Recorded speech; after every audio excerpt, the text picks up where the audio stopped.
வார ராசி பலன். கும்பம். கிரக அமைப்புகள்.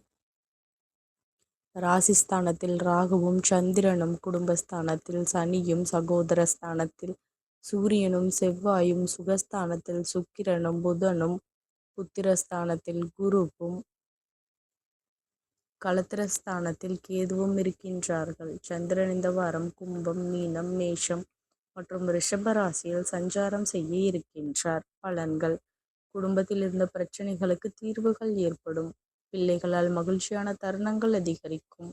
நீண்ட நாள் பிரார்த்தனைகளை நிறைவேற்றுவீர்கள். நெருக்கமானவர்கள் பற்றிய புரிதல் ஏற்படும். வாடிக்கையாளர்களை அனுசரித்து செல்வது நல்லது. அதிர்ஷ்டகரமான சில வாய்ப்புகள் மூலம் மாற்றங்கள் ஏற்படும். குழந்தைகளின் எதிர்பார்ப்பை நிறைவேற்றுவீர்கள். புதிய நபர்களின் அறிமுகங்கள் ஏற்படும். கலை சார்ந்த துறைகளில் இருப்பவர்களுக்கு புதுவிதமான இலக்குகளை நிர்ணயம் செய்வீர்கள். குழந்தைகளின் கல்விகள் தொடர்பான விஷயங்களில் மாற்றங்கள் ஏற்படும். தொழிலில் இருந்து வந்த மந்தநிலை மாறும். அரசியல்வாதிகளுக்கு வீண் அலைச்சல்கள் உண்டாகும். வழிபாடு. சனிக்கிழமை தோறும் விநாயகப் பெருமானுக்கு அருகம்புல் மாலை சாற்றி வழிபட நன்மைகள் பெருகும். நன்றி கலந்த வாழ்த்துக்கள். இந்த மாதிரி ராசி பலனுக்கே சேனலை சப்ஸ்கிரைப் பண்ணி வச்சுக்கோங்க.